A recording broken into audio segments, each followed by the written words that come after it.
options and how effective they are.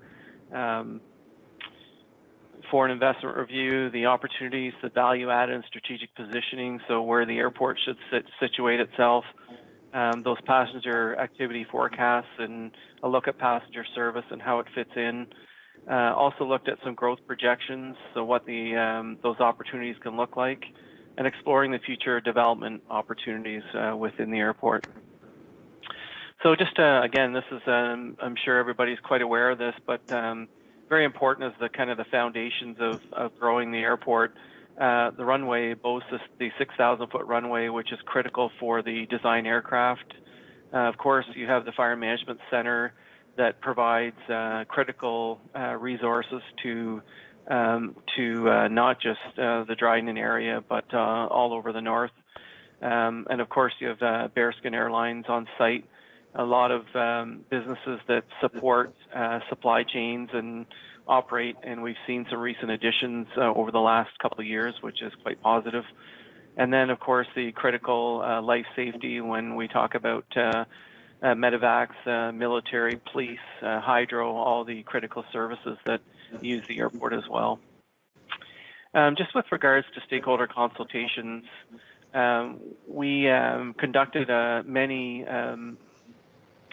sessions virtually, and we talked to, of course, local government, the economic development sector, emergency services.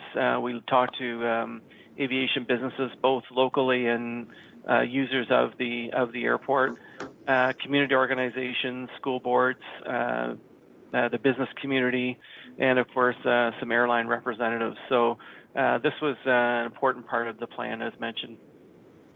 The themes that we tried to work through was the airport being an economic driver for the region. So it's providing a critical service for the businesses, both users of the airport, but also those that want to do business in the community. So that ease of doing business, so connecting the connectivity to attracting business in the area, as well as the residents of Dryden that need to leave the region to do business as well.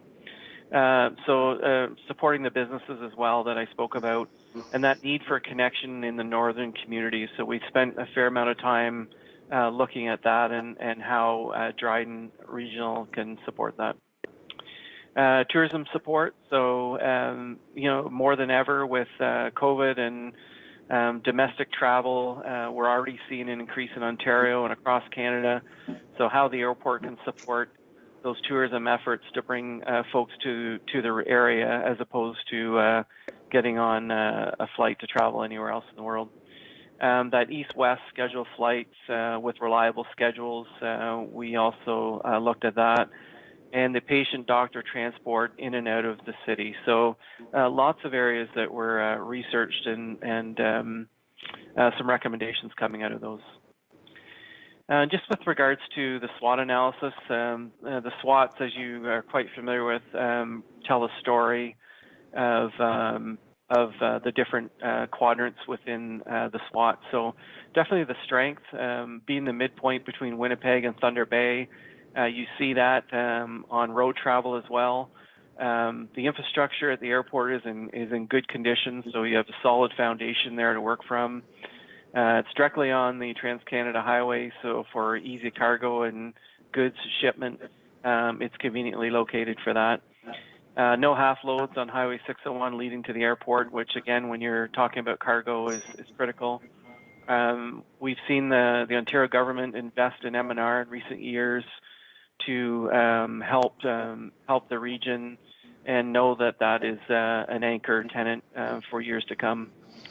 You also have the instrument landing system and ILS approach, which makes the airport favorable during adverse weather conditions, as an example.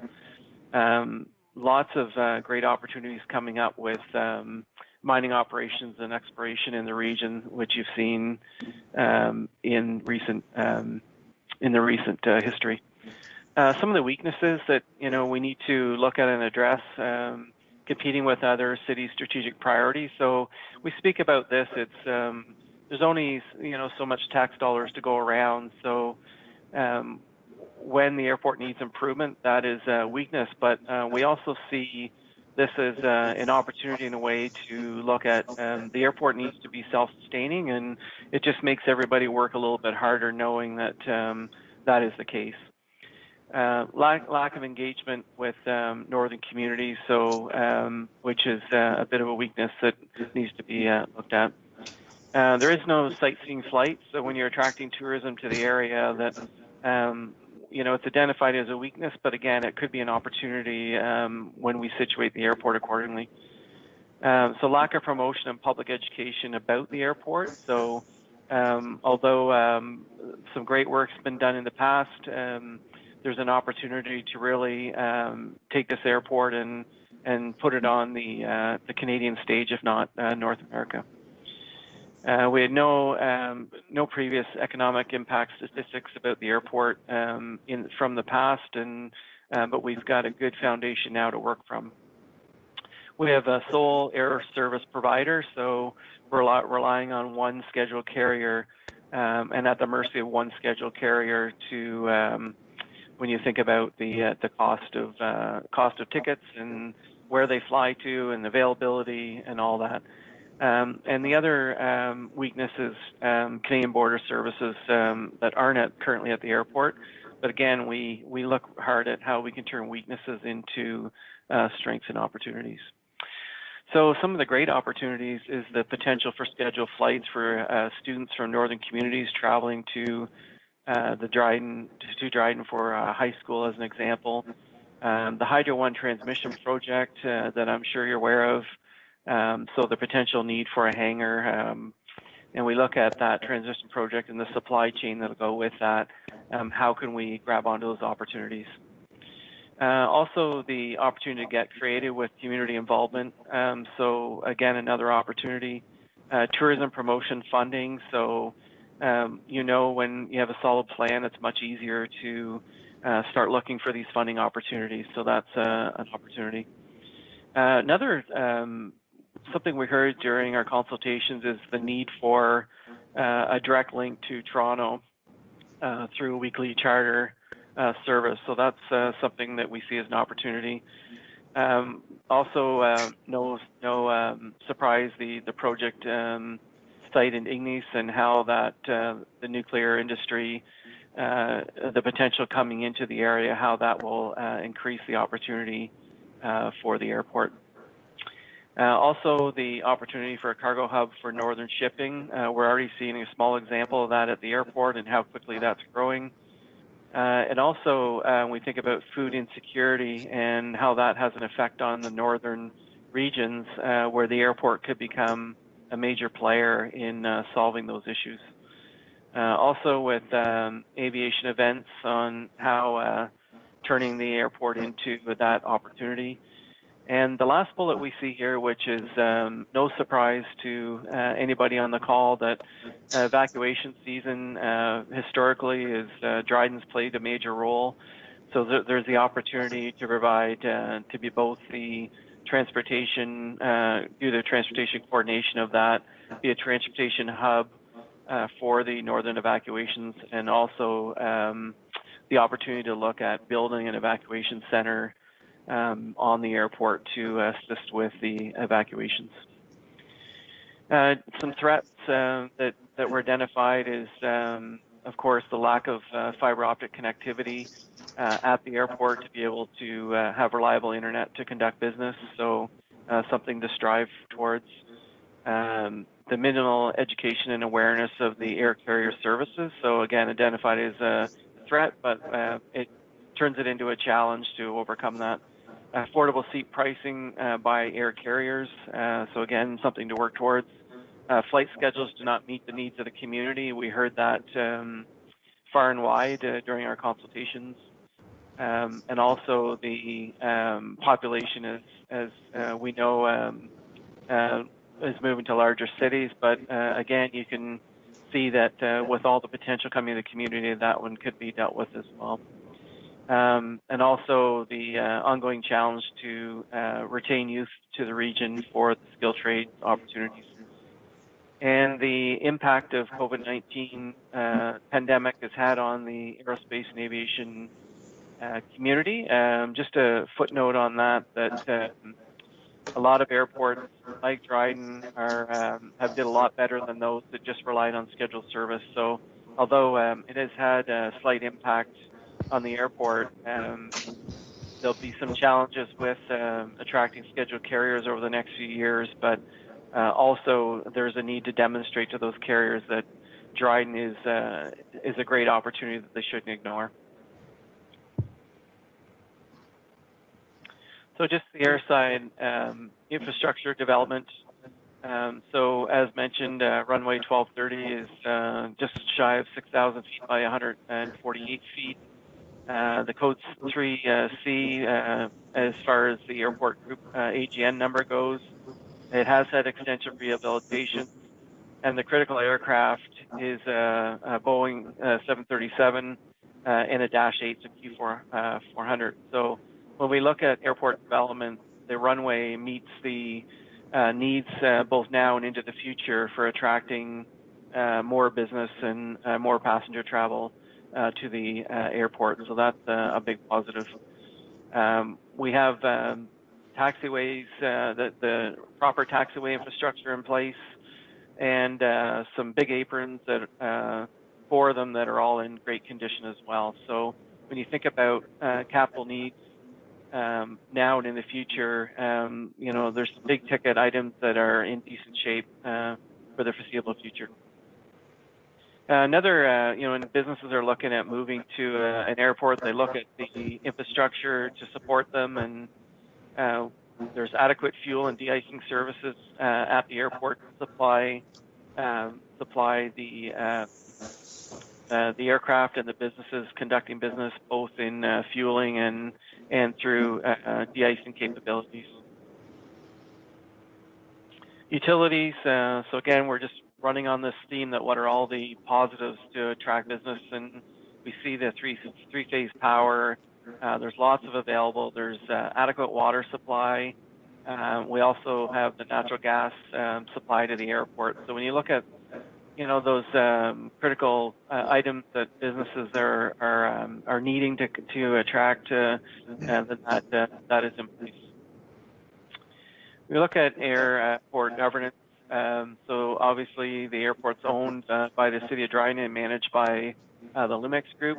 Part of our responsibilities in our contract is to make sure that the airport remains safe and meets the regulatory requirements as set out by Transport Canada and Nav Canada. We're also responsible for marketing, assisting in the marketing and promotion of the airport, the office administration, the budget, financial management, working with the CAO and staff, and general maintenance over the airport. And the city is responsible for monitoring and evaluating the performance of the contractors, so ensuring that we fulfill our obligations, airport marketing, business development costs, and new service development costs, and the final authority over all the airport's financial, human resources, and operating and capital budgets, and the provision for the use of the terminal to support the airport operations. So just wanted to kind of touch on how this works. Myself is kind of the oversight over the contract, and we're having a direct link to Roger, the CAO for the city, and we have our general manager of our airports and our airport manager on site.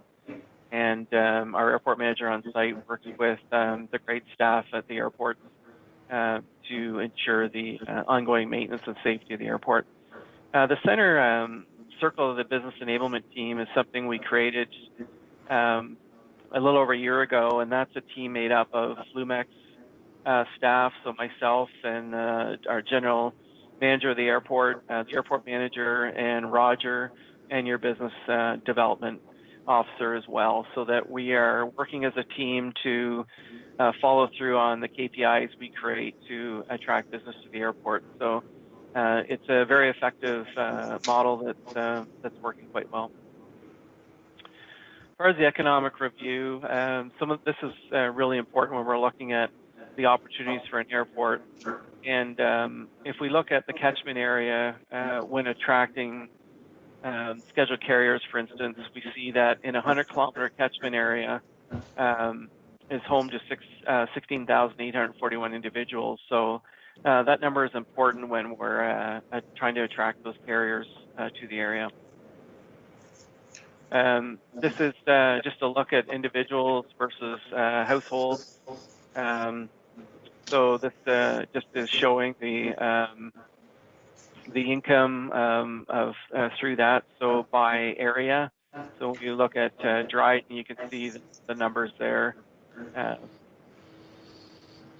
Population by municipality from 2000 to 11. So when we're comparing some competition in the aerospace industry, we can see what the numbers are compared to Red Lake, Lookout, and Kenora.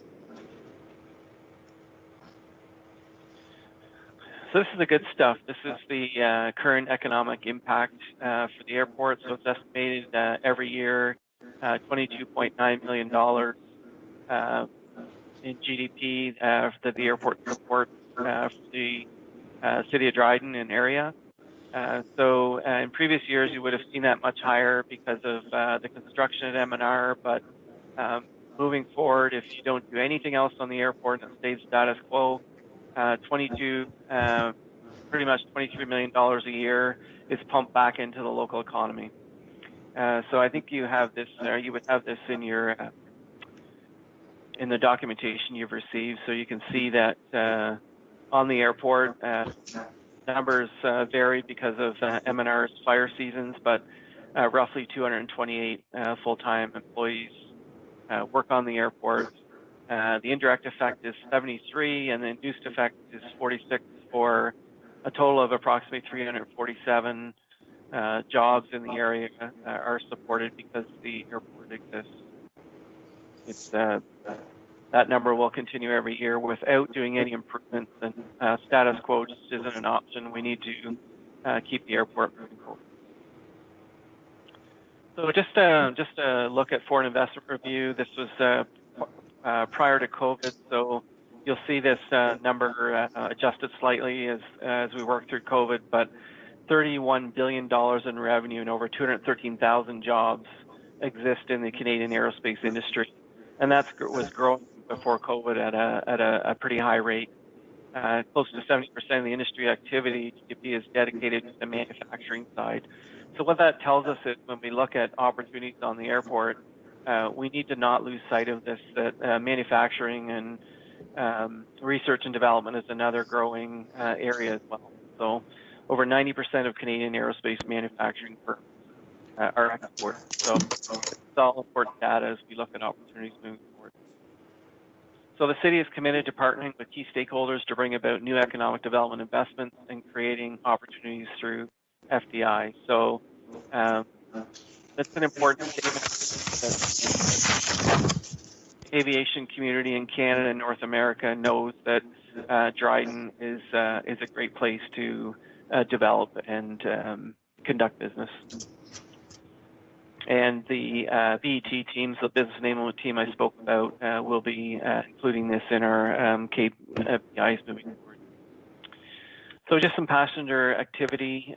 We can see here 50% of respondents on the survey indicated travel to Thunder Bay and Winnipeg at least 3 times annually. So again, this is all data that just really helps us to approach the airlines on looking at opportunity.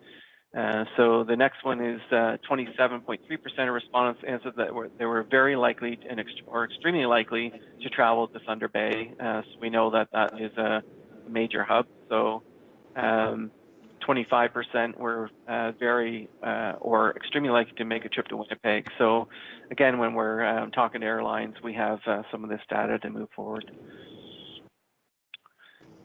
This is another important number, 66% responding it was either extremely or very likely with better connections that they would use scheduled passenger service.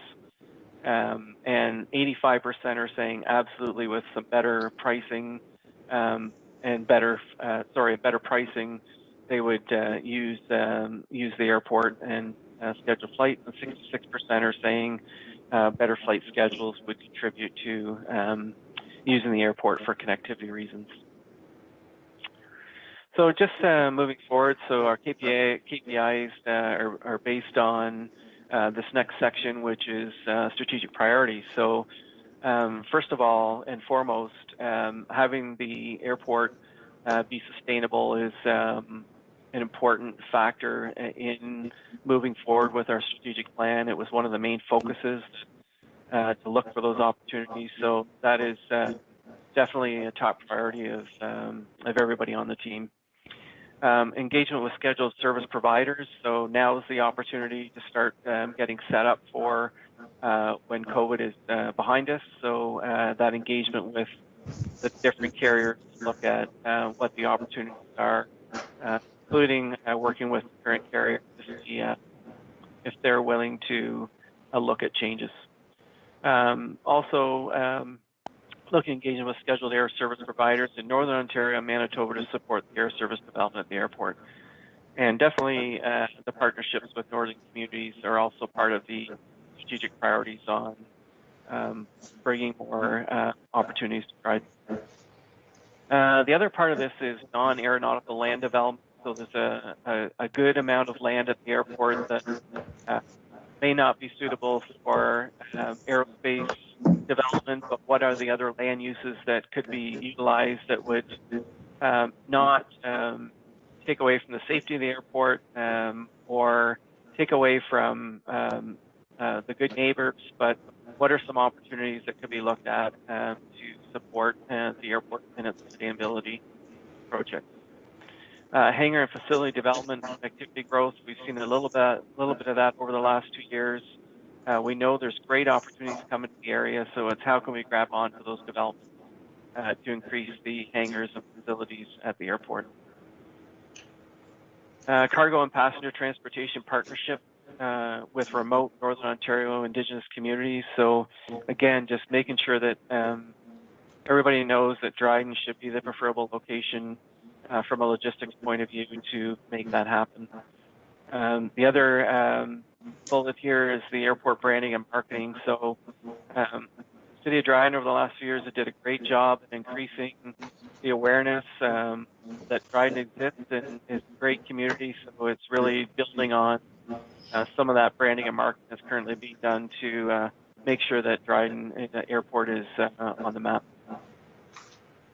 The other opportunity is the transportation and evacuation hubs that I mentioned. So Dryden has the great infrastructure to be a transportation hub, both from airport facility and the expertise, human expertise to make this happen, and also to work with the provincial government to look at the opportunity to build an evacuation, possible evacuation center on airport lands to assist in the northern evacuations. Securing potential government grants and subsidies. So we know from other projects that having a solid strategic plan and creating some awareness in the different levels of government that there is an opportunity to increase the chance of grants and subsidies. So we've had great luck with ACAP funding in the past, so we will build on some of that opportunity and see what else is available to support the airport. We also want to review the fee structure for the provincial airport use. We know that a lot of the provincial agencies and departments use the airport. So just a review of the fee structures to ensure that they're in line with industry best practice and they're contributing to the sustainability of the airport, but also the maintenance costs of the use of the airport. So we'll be looking at that as well. We also will review the airport operations, including staffing and hours of operations. So we'll continue to do the environmental scans to ensure that the airport is running as efficient, safe, and effective as possible. I'd just like to open it up to any questions if anybody has any. Thank you so much for allowing me to present this great news story. Any questions? Greg, Mary Wilson? Great, thank you, and thanks, Trent. Appreciate the presentation. I just had some kind of overall observations sprinkled in with a few questions. So it seems like from reading the report, the biggest economic driver, unfortunately, is forest fires, which of course are out of our control, and it makes it hard to budget. I was trying to pick out things that are unique to Dryden Airport, and I was noticing on page 21 it said we're the only airport in the region with ILS approach. I wonder if you could just maybe expand on that. And is that a real advantage or not in terms of being an economic driver potentially? Mayor Wilson, thanks for the question. The ILS approach is critical to using the airport because when you look at aviation companies, they're going to pick an airport. If they have to pick between one or two or three, they're going to pick the airport with the best approaches, especially during the inclement weather that you see there, especially during winter months. So it is a critical, drawing card, if you will, to the airport. Okay, and on page 33, I noticed you think about what's unique to Dryden Airport is the focus on agriculture and forestry, fishing and hunting and so on. So just kind of in general, the three of the four there, tourism. I had a question about page 22. Are all airports around us using the ARCAL lighting system? Is that kind of standard equipment for airports nowadays, or is that anything unique? Your Worship, that is pretty standard on airports to have the AirCal system. Okay, and sorry, and I think it's a good idea. Sorry, Your Worship, I just wanted to add that the advantage of having that system is even when the airport's not staffed, then the airport could still be used, which is critical. Right, and I think it's a good idea, worth investigating about building hangars for rent, because it seems like there is a demand there, and it should only increase.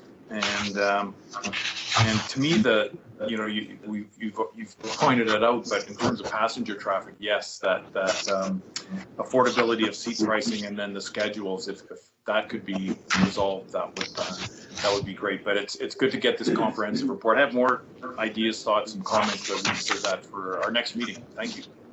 Thank you, Your Worship. Anyone else? Councillor Shane McKinnon. Thank you, Mr. Chair, and thank you all the folks from for your time at the airport and your stewardship of an important asset for us. I do have, it was an 80-page report, so I whittled it down to 3 questions that I have. But the first, what I'd like to say is the report was very extensive and very exhaustive, and certainly, we're fortunate to have an airport with those kind of capabilities in our community, in our region. I can't help but returning to page, looks like 59, on what it costs us annually. And it appears as though it costs us, on average, $300,000 a year to really have this facility. I think that since the first plane landed on the gravel runway, we've said that the airport has potential, and it still has potential, but nowhere in the report, and I'm kind of curious about this, and look for your expertise, Trent, is why, or does a municipality have to own the airport? Can we sell it? And if so, how can we do that? That's my first question. Sure, Your Worship, through you, you can absolutely choose as a council to sell the airport. There's very few communities that have gone down that road. One of the areas I caution you about is losing control of the operation and losing control of things like pricing and landing fees and all those structures that would prevent somebody possibly from landing at Dryden and go to one of the other airports in the area. We also, the other concern is with the environment and, what they could do with the property and how they may decide that they're going to cut the runway down to 4,000 feet because they just don't want to maintain, you know, the proper runway. So from a safety perspective, I mean, it wasn't part of the study. We could absolutely look into it, but I would just caution you on those things, and we'd be happy to provide some more information on that. Well, thank you for that perspective, and certainly, I think back to really the contract with yourselves as Loomex. That was some control that we've already given the management of the airport. But nonetheless, just my next question, it was in regards to your SWOT analysis. And I don't know if this is still an issue with the airport, but certainly it has been the last number of reports that at least I've been in receipt of, and that's the lack of a crosswind strip. Is that still an issue? Your Worship, through you, you know, a crosswind runway, I would say if you start attracting a flight school or some of those conditions, you may want to consider it, but I wouldn't, it's not something that I would run out and invest in at this point. I think that if an opportunity presents itself where potential business is coming in and needs and wants a crosswind runway, then you look at it then, and possibly there's a cost sharing opportunity to do that. But I think there's other areas that I would recommend council invest in before the crosswind runway. Okay, thank you. And I'm always curious about any planning or strategic planning on environmental scanning and when you collect information. Now, I understand, at least in your summary, you indicated that you've spoken to council already about this or as a group, and I don't recall, maybe I missed a memo, but I don't recall speaking to Loomex about this strategic plan at all. So was that, as I read further on, that was just the mayor and the CAO? Or was senior management involved? Yeah, Lisa, maybe I'll get you to jump in on that one. Sure, Trent, Your Worship, through you. We did talk to the CAO and have the mayor involved as well. Okay, thank you. And lastly, I guess the respondents to your public survey. Was I the only one that responded? How were the numbers?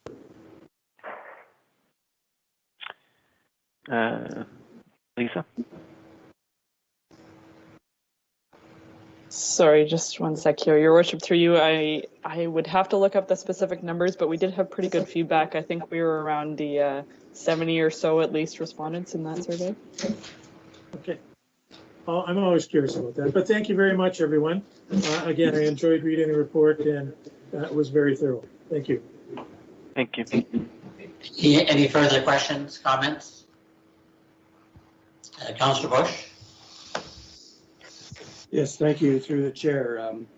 Trent, just to you and your team, I also thought that your strategic plan analysis was very well done and something we've been looking forward to for quite some time. So thanks for all the effort that went into that. A couple of questions. First one, with respect to the annual loss of approximately, or cost of approximately $300,000 that it takes from the city to maintain the operation. When I look at that against the $22.9 million a year benefit to the community, any sort of a loss seems indigestible, given the fact that it's generating that much economic spin-off. It seems to me that we should be at least a break even at the very minimum, given what the airport is generating. So given that, given the tenant structure that we've got, I guess, just to maybe drill down just slightly deeper, with the longer term tenants, is there anything stopping us from looking at the frequent users who really see the Dryden Airport as critical? When I think of medevac services and I think of the M&R, et cetera, is there an opportunity there to look at over a 5-year period of adjusting fees upwards to eliminate that loss through those and perhaps other organizations that have the Dryden Airport as a critical facility for them. Through your worship, yeah, that is a great question. And what we're doing now, I just wanted to add is, you see a lot of strategic plans that get completed and they get put on a shelf. But what we're doing is we've immediately started creating the KPIs to move the plan forward. And one of the KPIs is definitely the user fees. We spoke about the province earlier, but looking at the user fees across the board is going to be one component of those KPIs. And we know what our mission needs to be. It needs to be to break even, but not just stop there. If the airport can make money, that should be the focus. But that will be one of the pillars of the KPI for sure. Yes, and just to supplement comment to that, I think it's also a matter of fairness to some extent. The city of Dryden also contributes monies to other government organizations, whether it's the Northwest Health Unit or District Services Board, and, to keep them whole. So I don't think it's unreasonable for the city of Dryden, in reverse, to be kept whole with respect to the M&R and Medevac and other agencies like that use the airport. Just a comment. My last comment / question is, under the weaknesses under the SWOT analysis, I did note the very first one that you noted was one of the weaknesses was competing with other city strategic priorities. And I guess from my perspective, I might just challenge that statement in a positive, constructive manner and suggest that, I guess with one exception, and that was with our treasurer bringing forward an opportunity to purchase a hangar about a year or two ago. We really haven't had anything from the airport compete with any other city strategic initiatives that I'm aware of. So perhaps that's more a perception, but I, for one, if there's a strategic opportunity at the airport, I would certainly like to know about it and have that strategic opportunity actually see whether it does compete with another strategic opportunity in the city. So I wouldn't hold back, and I wouldn't make that assumption myself personally. And I would bring something forward and see whether or not it's a fit. Thank you. Great, thank you. Any other questions, or Mayor Wilson?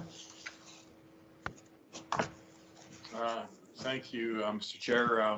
Yeah, Trent, I was just recalling, back about 5 years ago when talking with folks at the airport about fees that they had said that we had lost airlines to Sulikout, for example, because our landing fees and others were too high.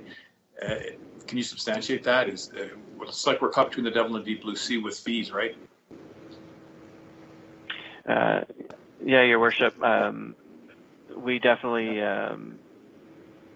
Sulikout has definitely been a competitor, and it's a number of factors, and fees are one of them. It's the connectivity, it's the supply chain that supports them. So there's many factors that feed into it, but definitely that's one for sure.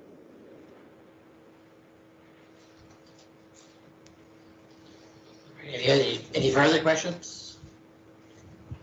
Well, thank you very much for your presentation. I read the entire thing, and very positive comments, and yeah, very well done. So I thank you for that. Thank you, Chair. All right, so do we have Mr. Dupuis on? Did she?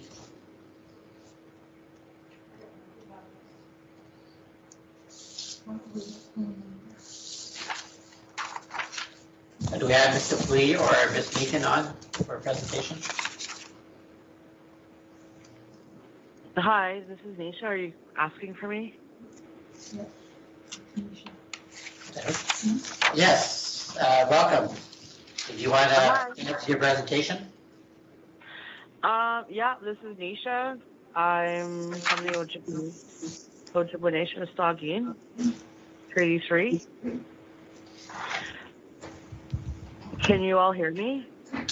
Yes, we can. Okay. I just spoke with Darlene, Necan right now, and she's online, but she's unable to call in right now. She has a very weak signal on the reserve, so she doesn't think she'll be able to participate, but she did send me a message to pass on. So, yeah. So if you want me to go on, I know I have 10 minutes. So I'm going to try to speak for 10 minutes. And I actually have Erin Bottle, Treaty 9. I also have Erin Bottle with me. She'll be taking Darlene's space because Darlene is unable to present right now at this moment. So is that okay with everyone? That's fine. Thank you. Okay, miigwech. All right. I'd like to say bonjour, and I'd like to acknowledge that this is International Women's Day, so I'd like to say thank you to the women that are on council and to the women that are back home. I'd like to say that I am from the Ojibway Nation of Saugeen, which is located northeast of that lake. My family and I had initiated a walk, a peaceful walk, to bring awareness to walk against the nuclear waste in Ignace, Ontario. We want to create awareness with regards to the traditional territories and waterways of our peoples and nations. So there's a lot that came with that walk. Darlene asked me to specifically talk about the walk and how it made me feel as a person, but also to talk about how it meant, what it means to the Anishinaabe people that live in the areas. One of the main concerns that has been brought up to my attention was the importance of the waterways and the importance of safekeeping and safeguarding the everything that pretty much coexists in the forest, in the boreal forest. And also to bring awareness to the people that do hunt, trap, and fish in territory and that are still actively using the traditional lands as a space to harvest medicine, as a place to conduct ceremonies. And like for myself, it's really nice to know that I'm able to connect with the traditional people of Treaty 3 with regards to ceremony and the teachings that come with the elders and, that are led by the youth. And to me, it's like, it's a spiritual connection. So there's a lot to bring up. Like, I've been making a lot of friends with a lot of different people, like, from the areas of Eagle Lake, Wabigoon, Lac Seul, Nishikigogama, Lac des Mille Lacs, and I was able to connect with other nations that sit along the waterways where they plan to transport, the nuclear waste from southern Ontario to northern Ontario. So I was able to connect with all these different nations and treaty people. So they all share that same common ground, which is like, the connection that we have to our waters. Michkigogomang and 29 members have put in opposition. 49 communities opposed the nuclear waste DGR process in Wabigoon. So did 28 First Nations in Treaty 3. Just to acknowledge that the descendants and members of Michkigogomang are recognized in Canada to have an existing water right. And as a people, we are strongly opposed to this. There has to be other avenues of other infrastructure funding dollars that your municipalities can get, other than getting in cahoots in bed with NWMO and being bought off. This is more than just your towns. This is the lifeblood of our First Nations, our people. We want to shut down these highways before to assert our sovereignty and our title to these lands. And we will do that again if the lives of our children are threatened by these plans. Just remember, you municipalities are guests on our territories and lands. You're given these privileges, granted to have these voting rights and privileges in your towns and municipalities, but you do not have the right to speak for water. Not one single one of your council members have a right to speak for water. So it pretty much comes down to the reality that the First Nations people have first say and last say. The First Nations people, the Anishinaabe people of Treaty 3 have expressed the need to, yes, we need housing, yes, we need infrastructure, yes, we need employment, yes, we need every single thing that everybody else needs, but we want it with respect to the land, waters, and people, and also with respect to the unborn generation. So there's a lot happening right now, and the reason why we feel so rushed into deciding and, what's going on right now is because, we were never given that chance. Nuclear waste has not communicated properly. They've been presenting misinformation to our community, so we cannot make a clear decision on what is needed in our communities. But we do know that clean water, fresh clean water, is a necessity to every single living being in our forest, in your community, in your township, in your city. So when you think about the waterways around Ignace, they're all interconnected. They're all interconnected through the Great Lakes. They're interconnected to the James Bay waterways. They're interconnected to the Winnipeg watersheds. They're interconnected to Wabigoon. Everything is interconnected, and those are the values that we see as Anishinaabe people. We are the guardians of these waterways. We are the guardians of the North. And we intend to take that rule of law seriously because it's the natural laws of the land. It ultimately comes down to the Silver Covenant chain and your responsibility as citizens to these lands. You have a responsibility to ensure the protection and life of your future generations. And this DGR plan and nuclear waste plan, you guys might as well put a gun to your children's head and pull the trigger, because that's what you're doing, making these decisions. And there's no human being in their right consciousness and mind can't be bought off by the hooker to say, yes, I want this so that my town can have better infrastructure. Fuck that noise. Pardon my French. You do not have a right to speak for my children and future children and grandchildren. Not one single member of your towns and municipalities have that right. Have your consciousness and think about the future generations millions of years from now. Because millions of generations, 7 million generations from now, this garbage is going to affect all life. Okay, thank you for that. Thank you for your presentation. Do you have any questions?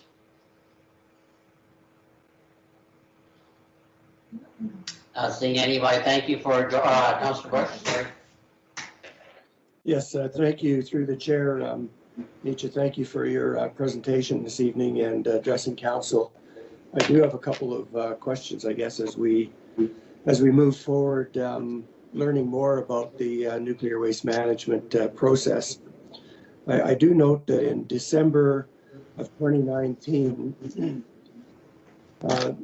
Saugeen Nation did sign a Learn More agreement with with the Nuclear Waste Management Organization, and I just wonder if you or any of your cohorts on the line tonight had taken part in any of those learning opportunities with respect to the geological and technical studies, or participated in your own due diligence studies as part of that agreement.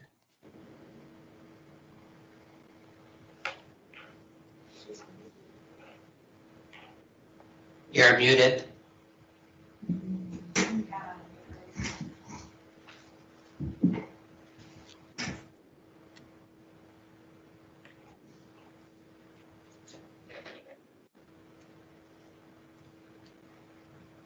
Yeah, you're still muted.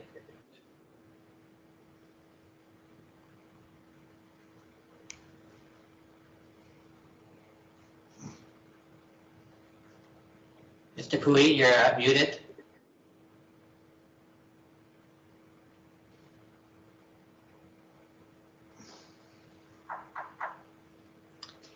Sorry, Norm. Okay. We'll move on.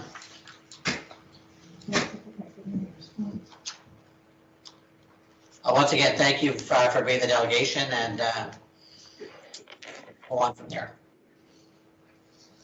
Public notices, we have 2 public notices this evening, which I'll ask the acting clerk to review. Thank you. The first public notice is to advise that we'll be holding a virtual public meeting through the Zoom platform at 6 p.m. Monday, March 29th, as we received a complete application for a zoning bylaw amendment. The land affected by the proposed amendment is at 249 Grand Trunk Avenue, and the purpose of the proposed amendment is to rezone the subject property to permit a crematorium as an accessory use to the existing funeral parlor use on that property. The subject property is located within the highway commercial zone, and an exception is sought to include the crematorium use. Copies of the proposed amendment material are available for inspection at the Administration Department at City Hall, and questions regarding the application are to be directed to Pam Skillen, the city's chief building official. The meeting will be live streamed to allow for public viewing, and anyone wishing to provide comments on the application can do so in writing by a regular mail or email or by telephone, and such comments will be read at the public meeting. The public can obtain the mailing address, email address, and phone number from Ms. Skillen by viewing the public notice, which is attached to tonight's meeting agenda and is available on the city's website and on our Facebook page. If anyone would like to participate in the public meeting, they must register to speak by emailing Patty Spielmacher, and her email address is also available on that public notice. Our second notice is an annual notice reminding the public of the types of flowers and shrubs that can be planted at the Dryden Cemetery. We're advising that worn, broken, and out-of-season decorations and artificial flowers should be removed by April 30th, or they'll be removed after that date by city staff. Thank you. I'd like to ask Mr. Lambs-Rose to present his staff. Oh, sorry, wrong one. I'd like to ask Ms. Skillen to present her staff reports. Sorry, Pam. Good evening. My first report is with regards to a site plan agreement amendment. I'm asking tonight that council endorse an amendment to a site plan agreement made in November of 2018 between Timberland Estates Incorporated and the city of Dryden. Essentially, my report goes into the basic detail of what site plan control is involved. Neecha. More particularly, is now exiting. This amendment is to change the location of a phase 2 development, so a second building to be put on that property. It's to change its location from the original location, moving it north about 6 meters, and alternately, or I guess in addition, I should say, Timberland has asked to alter the site plan to include a direct entry exit to that building that was not on the original site plan agreement. Other minor alterations obviously had to occur from that building having been moved to alter the location of the parking lot and such, but nothing that wouldn't be normal in any location. So I guess my proposal here is that that the council endorse this amendment. It has been circulated through Public Works, through Fire, through Police, as well as the Building and Planning Department, and to date have no objections to what is being presented to council tonight. If you have any questions, I'd be glad to answer. Any questions? Councillor Bush? Yes, thank you, through the chair. Pam, I just have a couple of questions. One is there still room with that adjustment for a third building, and would that be parallel to Thunder Drive? Is that still the case? Through the chair, yes, there still is room on that property now, albeit the northern half of that property closer to the hospital where a phase 3 would be placed has more excavation involved, because that's where the hill starts within that property, and Timberland is aware of that. So that is why they've designated that as a phase 3 to then come in the future, and knowing that there is going to be some extenuating monies as well as circumstances involved in that build. Okay. Yes, my second question, again through the chair, is the only concern that I've got with respect to one amendment, which is the access off of Thunder Drive. It seems rather close to the intersection, and just concerned a little bit about safety with people coming out and then people turning onto Thunder Drive, I guess it is, but or Wabigoon Drive. But that also was raised independently of myself by somebody else, coincidentally, as it turns out. So I'm sure that must have been discussed. Any thoughts on that? It does seem rather close. It was discussed, I guess, in scale of the plan. I would suggest that it seems rather close, but alternatively is not. It allows somebody to turn on and off of that road completely before ever encountering the exit of the building. And anytime somebody is entering or exiting that building, it is one vehicle at a time. So I would suggest that traffic flow is not a concern. And no, from the point of view of compliance and the point of view from Public Works, from traffic flow known on that street, it wasn't expressed as a concern from the department point of view. Okay, so nobody has any concerns? No. Okay, thank you. Anyone else? All right, Pam, report number 2. Thank you. All right, so report number 2. So this report provides 2 options based on direction of council to revise the zoning bylaw with regards to downtown commercial zoning. Option number 1, this first option includes amending the zoning bylaw to include permissions for accessory dwelling units, but more specifically for them to be located above or to the rear of commercial uses. This change would eliminate the current provision in the zoning bylaw that currently allows 20% of the street front portion to be of common use. So it takes that out of the ballgame. This direction of residential to the rear of commercial can be general or specific to a percentage of floor area if we want it to be. This does not eliminate the provision that full apartment buildings as principal uses are permitted within the downtown commercial zone. However, it does ensure existing commercial structure retains its commercial use as per the requirements stipulated, and that the residential can only be located to the rear or above the commercial use. Option number 2 is replacing the permitted use of what is currently apartment dwelling with a mixed use definition. So eliminating the ability to install full residential development on all downtown commercial zone properties completely. A mixed use building definition could include that a building is to have commercial uses on the main floor and residential apartments above or to the rear of the commercial use. The direction of the residential to the rear can also be general or specific to a percentage. The difference, however, is this eliminates the permitted use of an apartment building, so of completely full residential on any commercial downtown zoned property. So in clarification, if an owner wanted to propose an apartment building as a principal use, they would have to go through the zoning bylaw amendment process in order to do so.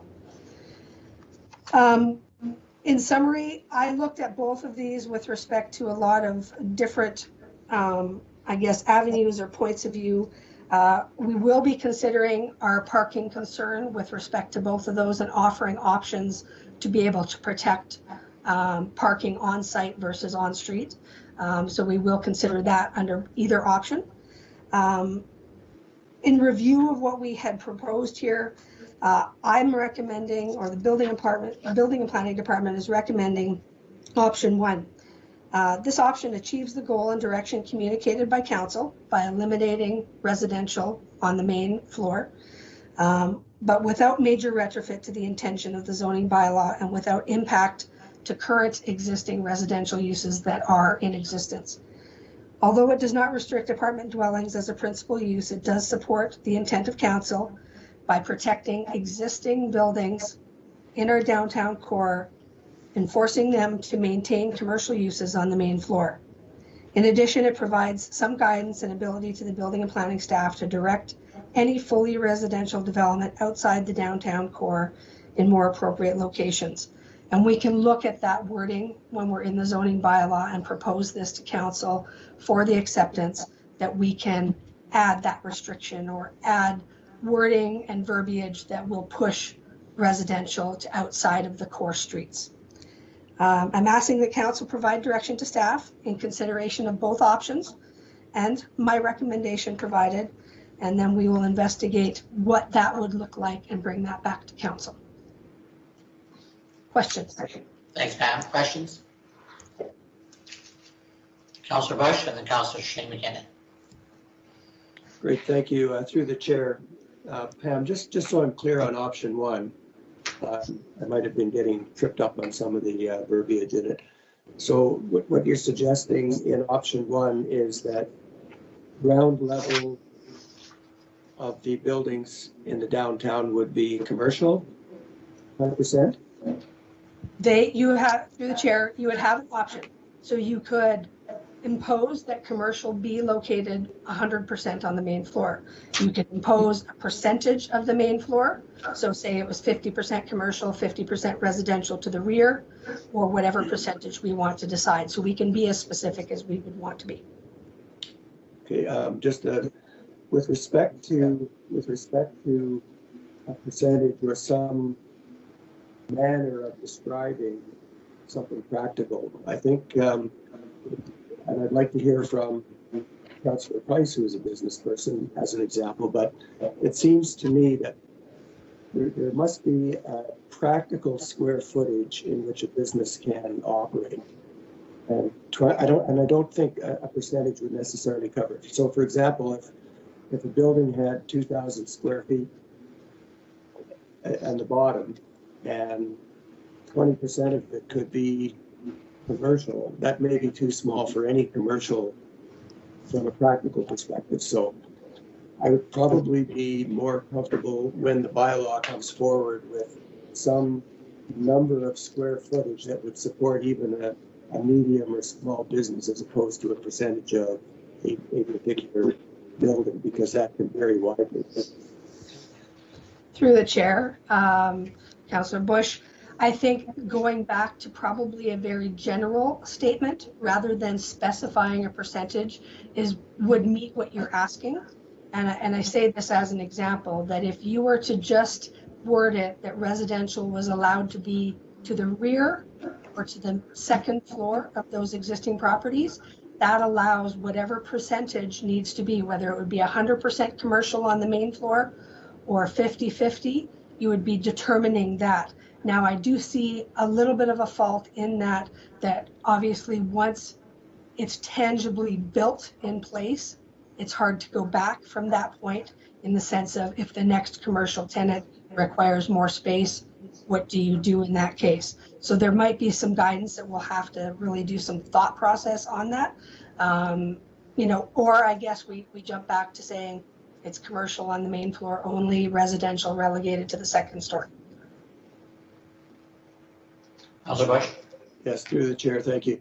Yeah, whatever we end up with, in my mind, needs to be practical, and it needs to be something where we won't get hoodwinked like we have been in the past, in terms of, well, this is going to be a common space, it's 20% of the building, and it's a washing machine and a dryer, and there is no public access. So it's got to be, in my mind, whatever we do just needs to make sure that that building actually can function as a commercial enterprise. So through the chair, just as a thought that I'm having hearing this conversation, we would be better to regulate the amount or the percentage of residential allowed to be on the main floor than the commercial, because you're better able to determine what square footage would be required for, say, for example, a one-bedroom apartment, than you are to dictate the type of business and the amount of square footage that they would require renting a space. So just another thought to put out there. Yeah, and if that number is too small, then it may not support an apartment. Correct. Okay, thank you. Councillor Shane McKinnon. You're muted, Shane. Thank you, Mr. Chair, and thank you, Ms. Gillen, for your report. I do have a couple of questions, and the first is, I guess, in regards to options. Another option would be status quo, would it not? Correct. Okay. I just wonder what prevails in other communities. Are we on base with what we have here for these options, or what we currently have? Because I just wonder how other communities have handled this, because I really wonder about the city council really dictating again what people can do with their own properties. But so I'm curious about that. Through the chair, just based on a couple of communities, I won't say that I did extensive research on that. Most of the ones that I have looked at, they have specifically relegated commercial to the second story, leaving residential, or sorry, commercial to the main floor, leaving residential to the second story in their downtown core. And they would specify it as exactly that, the downtown core, not every downtown commercial zone, but relegated to certain streets or a certain area that they designate as the downtown core. That's another way to affect, I guess, the benefit that we want to see for the downtown core, but not punish those outside of that area. Okay, and if I could, you indicated in your summary that the official plan and the zoning bylaw updates are on the horizon. So if we go through this exercise now of changing this zoning bylaw, only to change it again when those horizons are upon us, is that going to pose extra work for yourself and staff? So through the chair, no. Basically what would happen is we are amending the bylaw to do the changes that we deem as important at this stage of the game. A zoning bylaw update, and that formal review of the entire bylaw happens no matter what changes happen in advance of that. So we would certainly take into consideration this amendment going forward in whatever way, shape, and form it takes, and saying that this is the intent that we wanted to be with, and we need to carry that forward. Or at that point in time, should direction come forward, maybe we need to tweak it a little bit differently, and we have that ability to when we update. Very good. And just briefly, if you could, Mr. Chair, I'm sorry for going on here, but if you could briefly tell us of the implications of the parking. What are you going to have to consider for that? So through the chair, right now, we can really just look at verbiage in order to try and protect parking on site. So, in other words, not allowing on-street parking to become a part of the plan going forward with any changes being made downtown. We can only alter the verbiage, and I say that lightly in the sense that we're not going to change the intent, because we would actually have to change the official plan first in order to make that happen. But having said that, that is the process we are entering this year, is the official plan. So the ability of the official plan to reduce the necessity that it currently, it currently states that the parking is relaxed for the downtown core. The necessity to follow the zoning bylaw in its intent is relaxed into the downtown core. So as we go through the official plan process, we should be looking at that first as one of those items to change, so that we then will go forward with the zoning bylaw afterwards in the direction we want it to be. Hopefully that helps you. Wow. I'm curious to see how that shakes out, so thank you for the explanation. Mayor Wilson? Thank you. Thanks, Pam. This is a lot more complicated than people think at first glance, isn't it? Absolutely.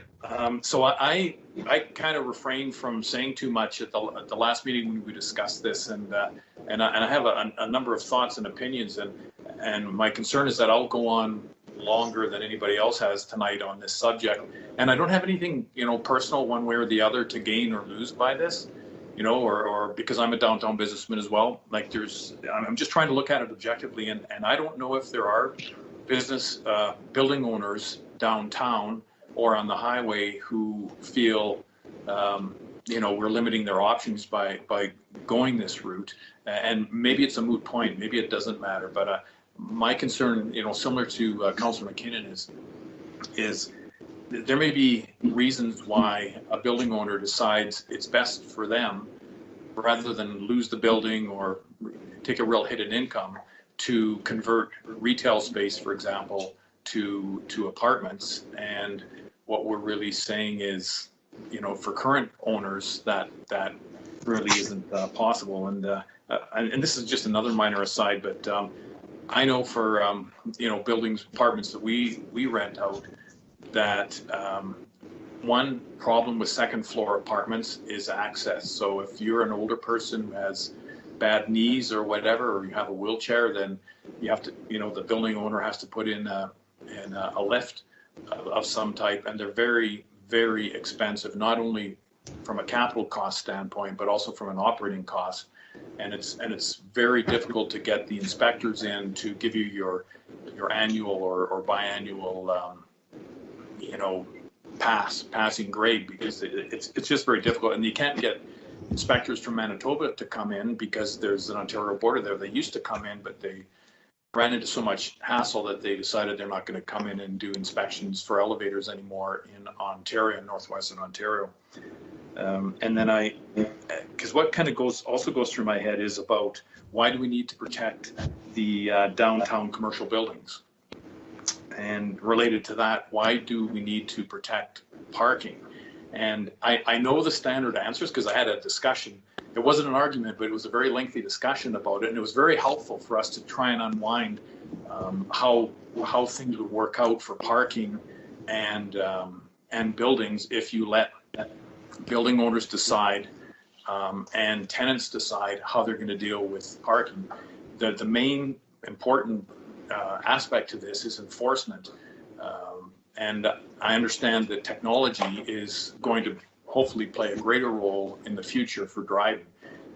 We are going to have increased parking problems coming at us over the next few years. You think even this year with KDSB moving downtown, that's going to take up a lot of the slack in parking. And I've you know, of note, you look at we've raised our parking lot and parking fees at the city significantly over this last year, and I know it's very difficult to get extra parking exactly where you want it.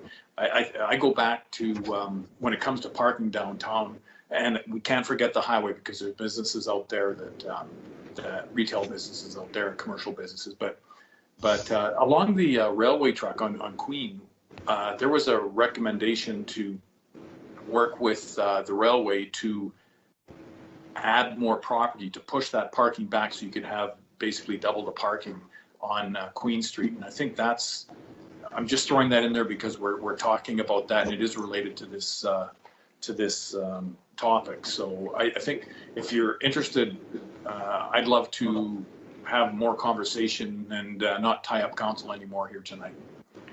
If you'd like to have some more tete-a-tete, I think it might be helpful. Thank you. And Councillor Price.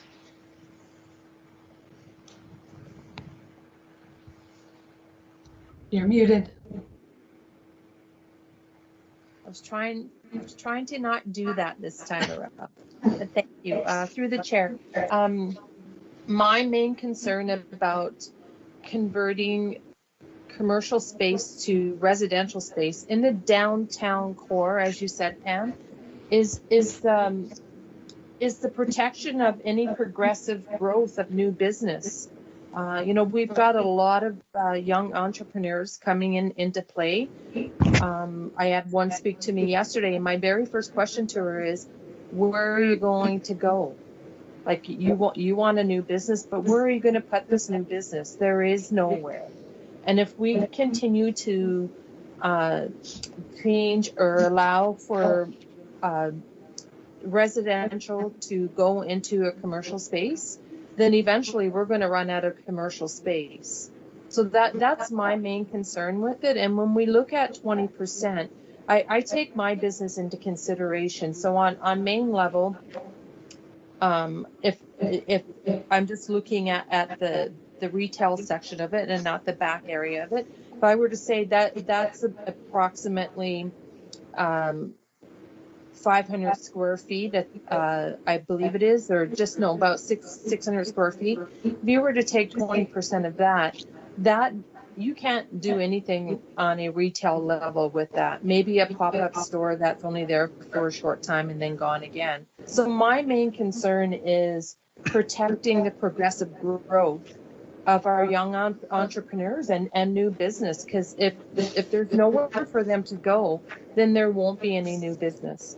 So that's my main concern. I don't have a problem if there's going to be residential downtown, but as you said in your comments with other communities, I believe Councillor McKinnon had asked that question, that they are going specifically with 100% of main level is commercial and only top is residential. And I think that they're doing that for a reason. They're looking at the exact same reason, is that they are thinking into the future of progressive growth of new business. So, and already I know for a fact, because I run into the same problem already, is that lack of parking. So, you know, we're already into that now. So how do you get control of that? I know that I don't want any one of my tenants parking, even though we're close to the track on Princess Street, I believe, or is it Queen Street? Can't remember which street it's on now, but they don't want to park there because they don't feel safe walking down to that street to get their car, or they don't feel that their vehicle is safe on that parking space at night because there is no security there. There is barely any lighting there. So, you know, those are valid points when you're looking at converting commercial into residential. Thank you, Michelle. Anyone else? Councillor Bush. Yes, just the last comment through the chair, if I might. You know, there has been pretty significant effort by a number of businesses downtown to generate interest in people coming downtown. Downtown, of course, need a critical mass, and they need a reason for people to go there. And the two basic reasons usually are shopping and eating. And so if you think of the days of summer, that was put together by downtown businesses to attract people to the downtown with the hopes that it would spring not only past that particular day, but would also encourage people to go downtown more frequently on other days. So our businesses obviously have a concern in that area as well. So if we're going to have a downtown core, there has to be a reason to go down there. And if we keep chipping away at retail space, then there's less and less critical mass, less and less reason. And so those businesses that are left there are going to struggle even more because there aren't other businesses as well and eateries down there for them to attract people to a critical mass. So I think it just, in my mind, it just seems fundamental if we're going to have a healthy downtown that it must have some minimum number of commercial businesses to attract people to that area. Thank you. Thanks, Councillor Bush. Any further? We'll move on. So we'll bring staff report BP 2021-02, be the site plan, to the March 22nd meeting. Sorry? For a bylaw. For a bylaw, yep. And then for the second part, 2021-03. Is there consensus, or do you want Pam to sort of put something together to come forward to a future council? And their recommendation is option 1. So I'm sort of in favor of that one with some adjustments, but that's my take on it. Pam? Through the chair, yeah, option 1 is my suggestion, and in hearing council speak tonight, you know, we can go back to the direction of the residential versus commercial, and I guess, you know, if there's a consensus that's there, the simplistic version of this is to just limit residential to the second floor space and keep the main floor as commercial, which then allows one or two businesses, front or rear entry, depending on the property, or combination thereof, to exist within that commercial space on the main floor. It precludes any elimination of floor space that would otherwise be dedicated to residential, and then there's no going back. You know, if there's a direction. Otherwise, yes, we are looking at leaving it at status quo. You know, if the option comes up that somebody wants to convert it to completely residential, they would have the ability to do so if we don't make the change. If we do make the change, we are at least relegating them to the second story and allowing the construction to proceed in that manner. So, and then obviously I would certainly look at parking and propose that within the means that we can at this stage of the game until official plan is changed, to try and allow the direction to be, if anything new is proposed, that it is on-site parking and not on-street parking that is the deciding factor or the direction of that development. So, and again, it is really just a suggestion. If somebody were to challenge us on that, it's not something at this point in time I could enforce, but I could certainly put that question out and guide the development in that direction, which I have, you know, since I took office in here. I've done that with the existing residential downtown that was under my watch. They have on-site parking. So I guess, yeah, so I'm putting it back to council now. In which direction would you like me to head, or would you like me to find out any other information? Any thoughts on that? Council comments? Councilor McCain? Yeah, through the chair. Pam, is it in the current building code if someone wants to build new apartments on the second floor, do they have to put a lift, an elevator in to accommodate that? You can't have walk-ups anymore, is that my understanding, or is that under the building code now, the Accessibility Act? Through the chair, in renovation, I don't believe that there is anything that has come forward as a change in the building code to restrict that. In new construction, yes, there's new I was referring to. Yeah, new construction, it would be required to have those accesses put in renovation, no. So if there's a second story building or two-story building, a current building we have downtown, and it's got commercial on the second floor, if someone wants to come along and change it to residential, would that have to have an elevator put in, or would that be considered renovation? It would be a change of use, but it would be renovation of an existing building, so it would apply under that. I would suggest on my first answer that no, it would not be required. I would have to investigate that further to see if there's an anomaly to that when it becomes a change of use. That I'm not sure. Thanks. Thank you. So direction, please, to Pam. Through the chair. Yes, Mayor Wolf. Thank you. I just wanted to. I'll be quiet after this. So I don't. Just my observation over the years, over the decades, especially since Walmart was built and expanded, is that people don't really just walk around wandering, shopping, you know, like they used to back before the turn of the century. They will go and get what they need, and then if they do want to experience kind of a social aspect of it, it seems like Walmart's the place to go. I also think that supply and demand should determine how downtown gets developed, because if you look at the map that was provided in our presentation, where they demarcate the downtown business core, there's a lot of space left for if somebody wants to go and go into retail, there are options for them. Because what we're saying is, well, you may have a building and it's been vacant for 6 months, and it might be vacant for another 6 months or another 2 years because nobody is stepping forward to rent your commercial space.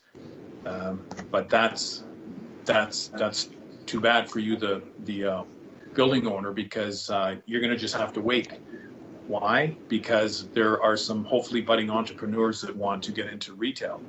And I think where there's a will, there's a way, and there are options. But I'll leave it at that. Thanks. So Pam, I'm not sure if you have direction or not. I'm hearing both ways here, but Roger, can you put some light to this? We don't have a direction, so I think that's cool unless we get something else forward to the chair. You guys, you ever hear that? So status quo for now until future direction comes along. Thank you, Pam, for your reports. Thank you.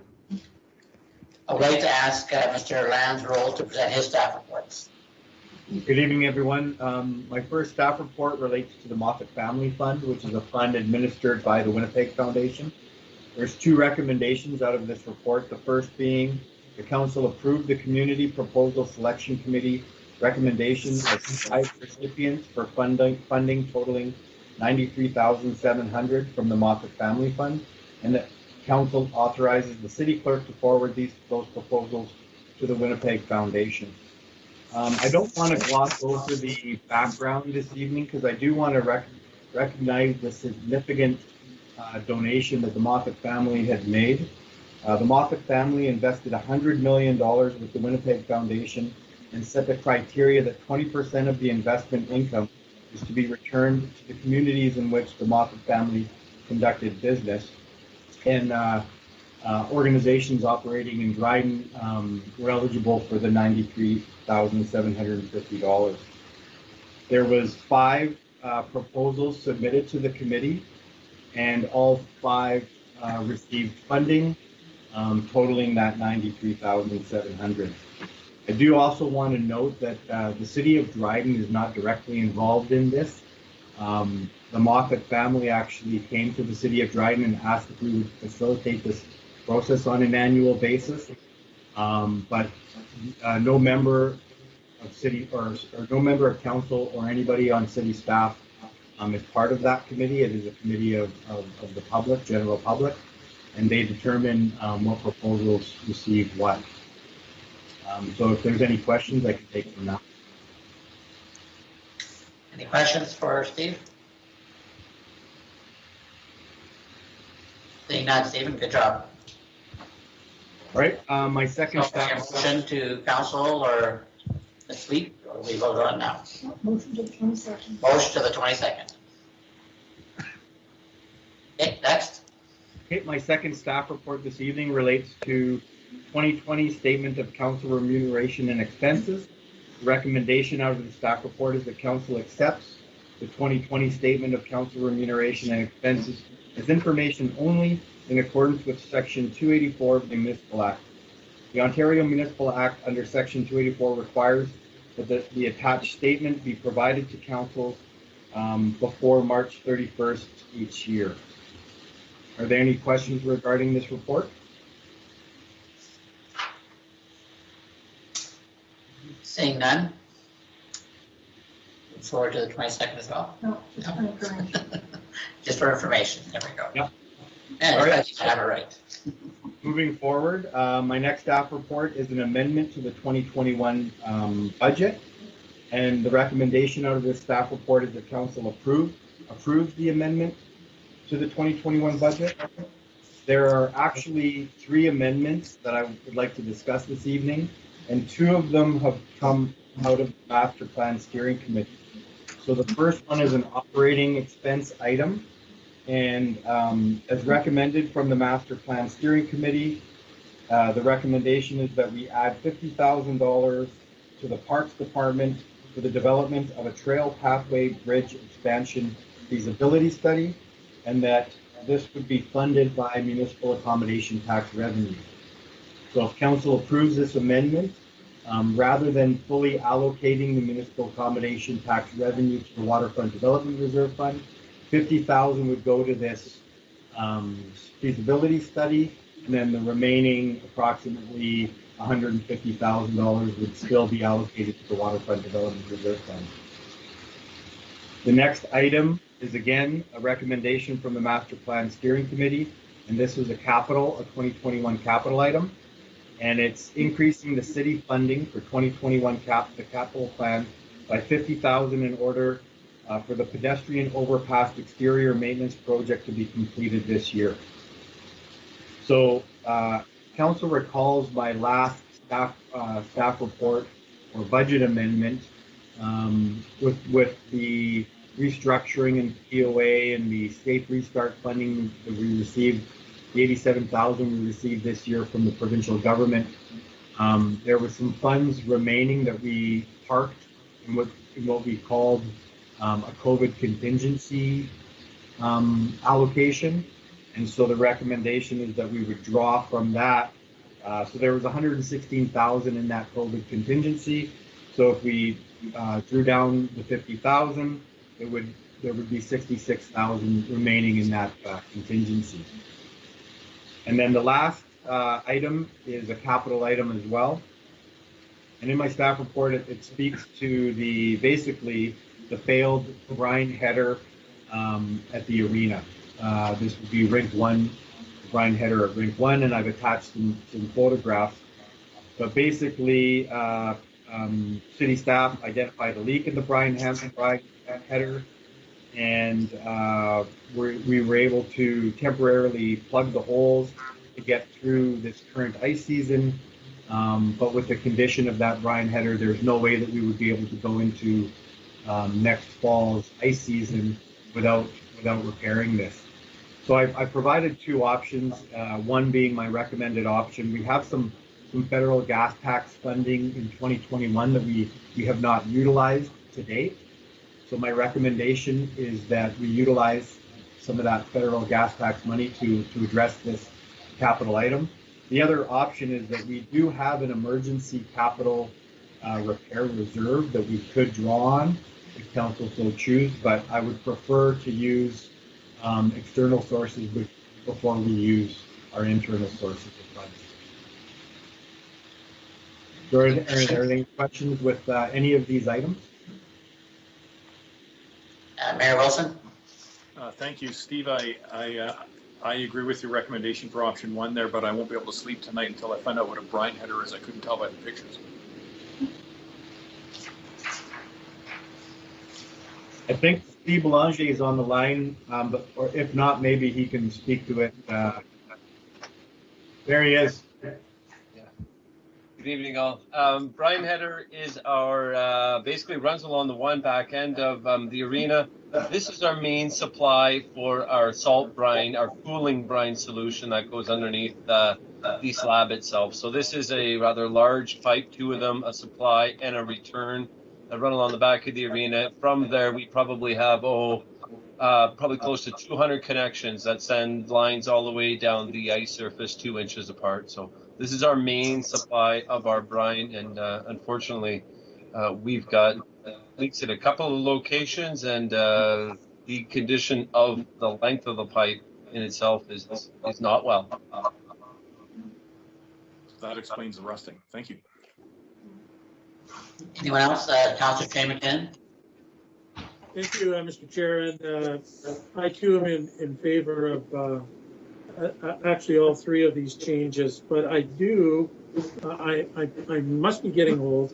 I'm part of the Master Plan Steering Committee, and I can't for the life of me recall how we're going to utilize these funds, and maybe my colleagues on the committee can help me out here, because I thought that we had looked at the $50,000 for the pedestrian overpass exterior maintenance project to come out of the municipal accommodation tax revenue. And I think it's very important that we show that there are projects to immediately beautify the community that mat tax is being used for. But I don't know how, or if that's what you gather from the meetings we had, and I think it's Michelle and Norm, if I'm not mistaken, that we had this discussion, but please correct me if I'm wrong. Councilor Bush? Yes, thank you. Through the chair. Councilor McKinnon, I don't think you're wrong. I think what we had talked about, though, was council had approved $200,000 from the MAT tax going into the waterfront development.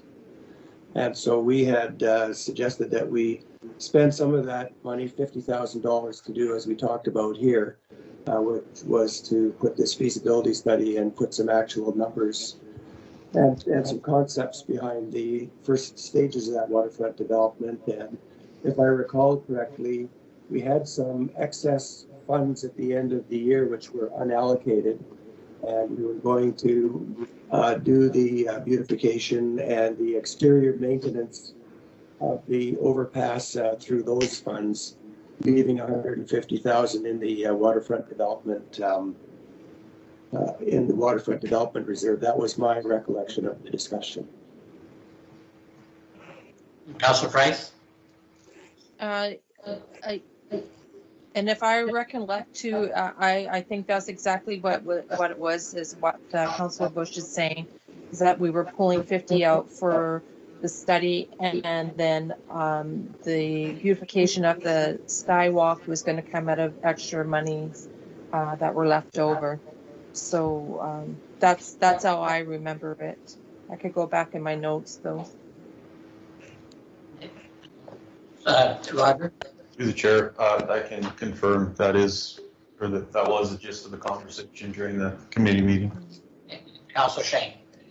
Thank you, Mr. Chair, and thank you to all three of you for that clarification. And the only reason I ask is that I want to, in my mind at least, be reminded that the MAT tax isn't exclusively for waterfront development, that there might be occasion where we need it for other things, and that we should consider going to that source of revenue for things that will make our community a better place. So thank you for that. All right, Councillor Bush.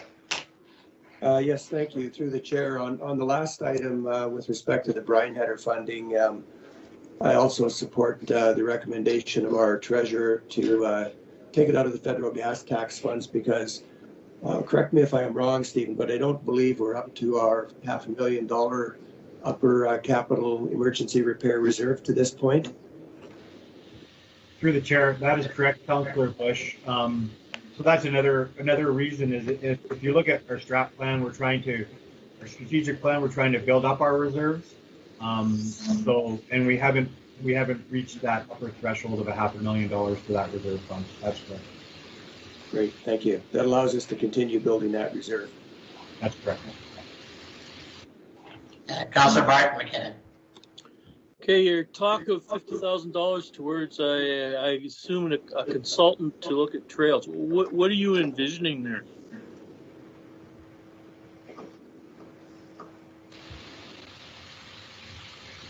Roger? Through the chair, I can take that one. Councillor McKinnon, the discussion was development of a trail or continuation of our trail system along Riverview Drive in that area, where pedestrians are now walking on the roadway to join the basically the trail ending at Victoria Street landing, and joining up with the trail system down closer to the Edgewater Drive, Goodall Street area. So is that also going to encompass looking at upgrading and maintaining the trails we already have? That's Some not of them are in dire condition. That's not part of the feasibility study, but that is something that that staff and council will have to take into account anytime we look. Okay, why would we do a feasibility study when we didn't look at all those things? Is it just too expensive, or we just don't? Are we prioritizing this somehow? Through the chair, I guess from my standpoint, we don't need a consultant to help us determine what we need to do to maintain our trails. That's something that we can. So somewhere down the line, you're going to come to us and say you need crews or something to do that work. Through the Public chair. Works have a plan to handle that. What is a Parks and Recreation feature? Are you building that into the budget somewhere too? Because that work is every bit as important as studying how to build more trailers. if we can't maintain the trails we have, why are we looking at building more? Through the chair, I don't think we've stated that we can't maintain our trails unless that's the opinion of council. I guess that's my opinion. Through the chair, could staff use more resources? Absolutely, but I think it's a balance between cost and benefit. But there's certainly a need. There's certainly a need to look at resources to maintain our infrastructure and assets. Absolutely. Okay, I guess what I'm trying to get at is if you're looking at new trails, you better be looking after the old ones too. That's all I'm saying. Mayor Wilson. Thank you. Yeah, there's everybody's right in this conversation. It's a both and thing. I think maintaining our trails is so vitally important. A lot of people use them, and year round too. But I also see the traffic on Riverview Drive, especially in spring to fall. It's fairly busy. It's almost like an accident waiting to happen. Even though I noticed the city has done this years ago, putting the guardrail up on that one section off of the landing there. But there's a lot of traffic there. Plus that road is in very, very bad shape. The reason I never complain about some of the bad roads or bad streets or bad alleys is because it keeps the speed limits down, but for pedestrians. But I can see that being a real safety issue that needs to be addressed on Riverview Drive. And I think coming up with a creative trail-like solution is a really great idea if we can find the money for it. Thank you. Right. Chair, questions? Through the chair, Councillor Marty McKinnon's comments actually are a really good segue into some of the further developments we're going to have from an asset management perspective and the legislative requirements to have to determine our current level of service for all of our assets, but then our desired level of service for all of our assets. And council will have direct say in those desired level of services for our assets, including our linear assets, such as trails and sidewalks. So if council wants a higher level of service, they will know what the cost of that increase would be. So that is the future of asset management for our community and all communities in Ontario. So we'll get there for sure. All right, thank you. So we're going to move a bylaw to the March 22nd. We're all seem to be in favor of option 1 that you recommended. So that's good. Thank you. All right, next. My next staff report is related to the 2022 budget calendar. The recommendation out of this staff report is that council receives as information the 2022 budget calendar.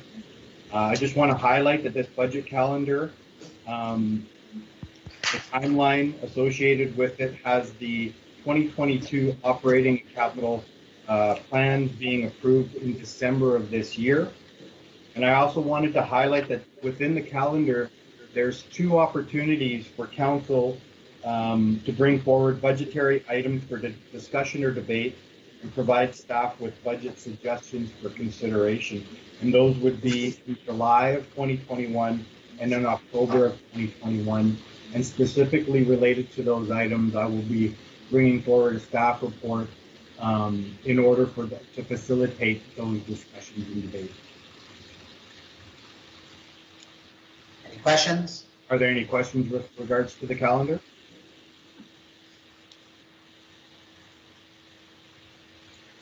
Councillor Bush.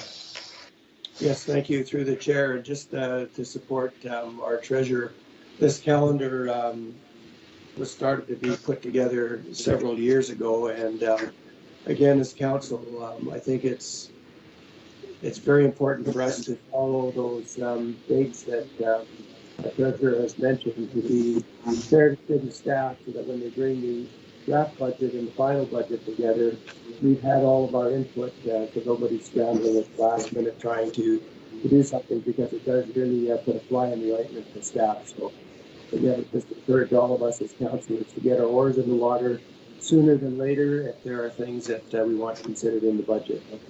Thank you. Great, thank you. So this is informational, and thanks for that, Steve. We've used this for a few years now, so it's working well. Yeah, it's very, very similar to the previous year's budget calendars. No major significant changes, and by establishing this calendar and keeping to the timeline, we're very unique in that we actually, in the past few years, have had budgets approved before the start of the next fiscal year, and that's very unique for municipalities, not only in Ontario but across the country. I just wanted to note that. Good job. All right. All right, my last staff report relates to the 2021 non-union grid adjustment. The recommendation out of this staff report is that council approve a 1.1% adjustment to the 2020 non-union salary grid in accordance with City Policy HR-PE-02 and Bylaw 3774-2010. That policy basically, pardon me? Oh, sorry. That policy provides for an annual compensation adjustment for non-union employees based on the following criteria. Number one, municipal public sector settlements. So locally, that would be IBEW and our Dryden Police Association. Number two, regional inflation rates. Number three, affordability. Number four, external municipal comparators. And number five, fairness. So when we're looking at the IBEW agreement, that was a 4-year agreement that 2021 is the last year of that agreement. And as you can see, in 18, they received 1%, 19, 1%, 20, 1.5, and this year, 3%. Our police association's agreements expired at the end of 2018, and we had an arbitrated award of 2.6%, which covered the 2019 fiscal year only. And there are currently ongoing negotiations, or there's not an agreement in place for 2020 or 2021. The regional inflation rate, so this would be from December of 2019 to December of 2020, CPI was 1.1%. From an affordability perspective, we proposed this increase is within the 2021 operating budget, and I provided a few municipal comparators. A little bit unique this year from previous years is when I reached out to some of our regional municipalities, I received a lot more information than I was able to receive this year, but you get an idea that the range was between 1.5 and 2%. Are there any questions related to the staff report or recommendation?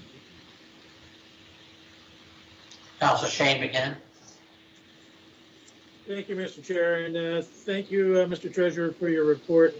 My question, I think, is more for Mr. Nesbitt. And, you know, I realize that there's a challenge in coming up with these comparators and this adjustment. And I think the last factor that you mentioned there in your report is fairness. But fairness is very subjective. So I think I've asked this for the last 2 years. This will make it 3 years in a row.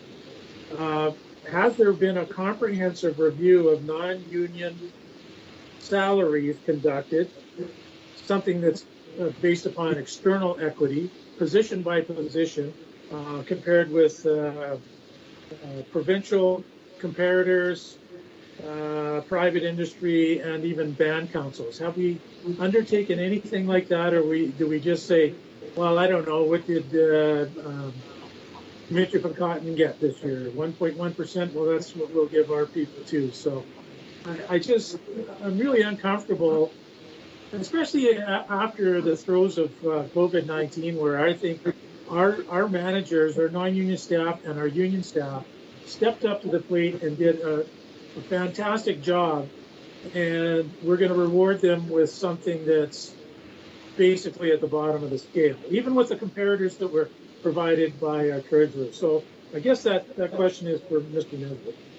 Well, through the chair, before Mr. Nesbitt comments, I will say that that really, if you look at the CPI, which is an inflationary index, and this is an inflationary adjustment, so it aligns very well with the CPI increase for 2020. And within the budget, there still is room for merit increases that go beyond the inflationary increase.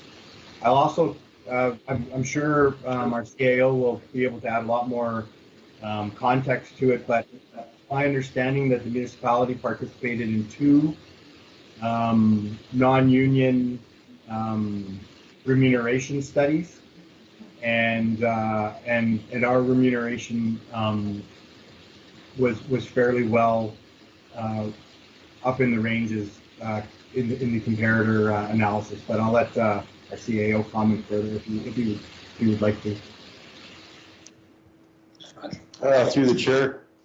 Thanks, Steve, for throwing in on that one. But Councillor McKinnon, I couldn't agree with you more. Our non-union staff have done a fantastic job through this COVID period, and that's not to be diminished in any way. They've all stepped up and have have carried this organization through a very difficult time and continue to do that.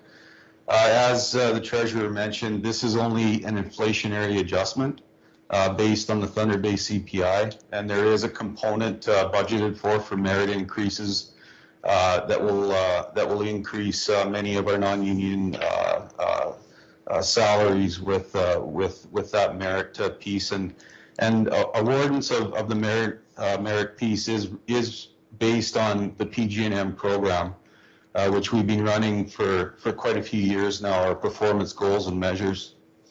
As the treasurer alluded to, we have taken part, not directly, but indirectly by providing information in a couple of regional salary surveys.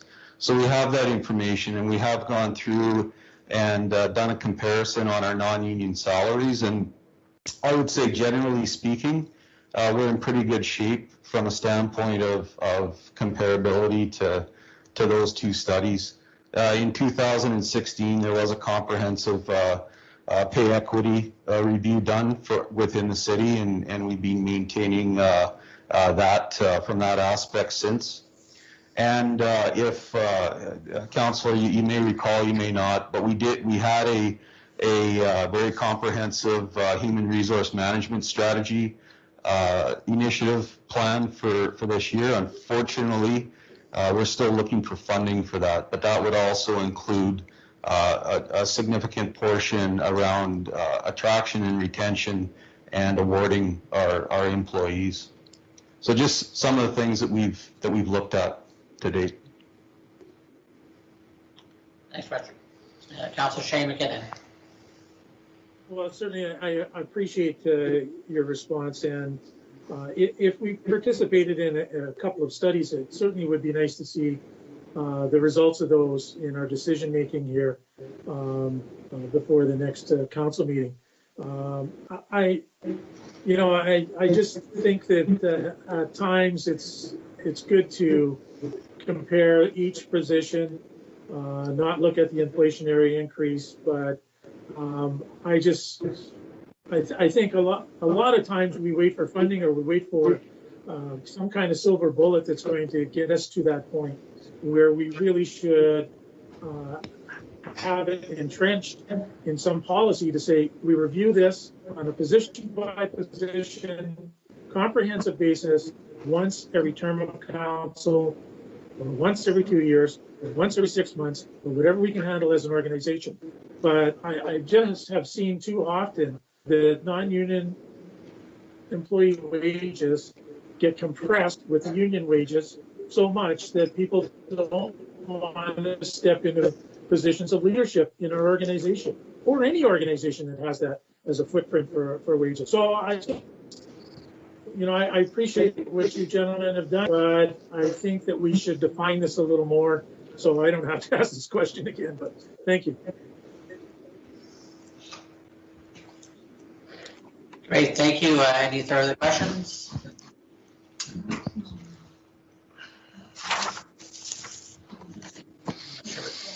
Horne? Councillor North, that's a question, or if you're just flashing your video. Sorry, were you speaking to me? Yes. Did you have a question? Where I was doing anything. Oh, okay. your name is flashing, so we weren't quite sure what you were. All right, Steve, thank you. So sometimes just breathing is hard. So Steve will bring this forward to March 22nd. What are we bringing?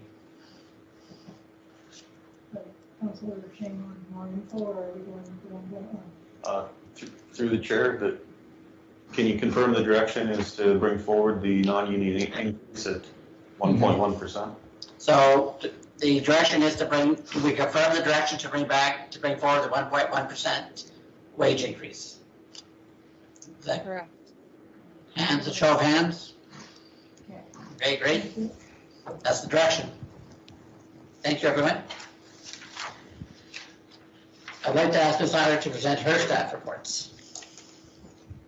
Okay, thank you. My first report asks members of council to review and provide feedback on council's procedural bylaw. The bylaw was adopted in 2010 and has been amended several times in the intervening years. Our current version of the bylaw is attached to the agenda for this evening's meeting.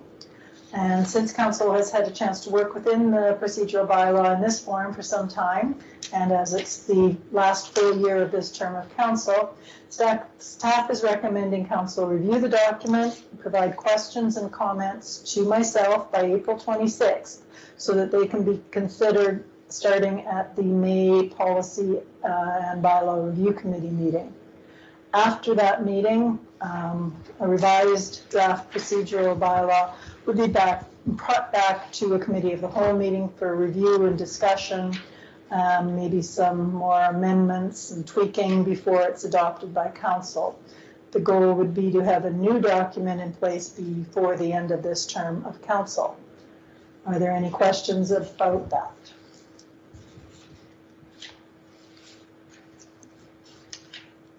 Seeing none? Seeing none. Okay, I look forward to receiving your questions and comments by the 26th of April. Thank you. Last report pertains to two policies: the delegation of powers and duties of council and the accountability and transparency policies. These are two of the policies mandated in the Municipal Act, and the city adopted our current versions back in 2007. Late last year, the Policy and Bylaw Review Committee reviewed these two city policies, as well as looked at those of other municipalities, and at its February meeting, revised versions of both policies were drafted, and staff was directed to bring them forward to this meeting. Again, the current and draft revised policies are attached to the agenda for tonight's meeting. And I'm just asking if there are any questions about any of that, or if we can bring them forward to the 22nd. Any questions? Seeing none. We'll bring the bylaw forward to 22nd of March. Thank you. Thank you. We have no motion this evening. Announcements. Oh, sorry. Through the chair, I had my hand waving. I guess. Your camera's not on, Councillor Bush. It says it is. No, all we see is Edby. Anyways, go ahead. There you are. It still says it's on. Okay. I do just have one question. Section 6.1, I didn't see any, but have any changes been made to powers that cannot be delegated? Or are they essentially the same?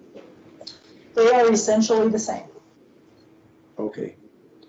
Just wanted to verify that. Thank you.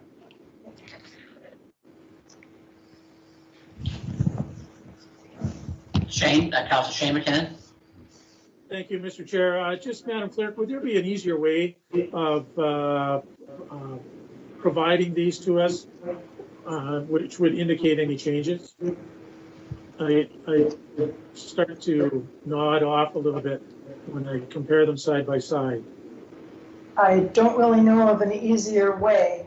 What we basically did was took some of the best from other municipalities and kind of combined them with ours.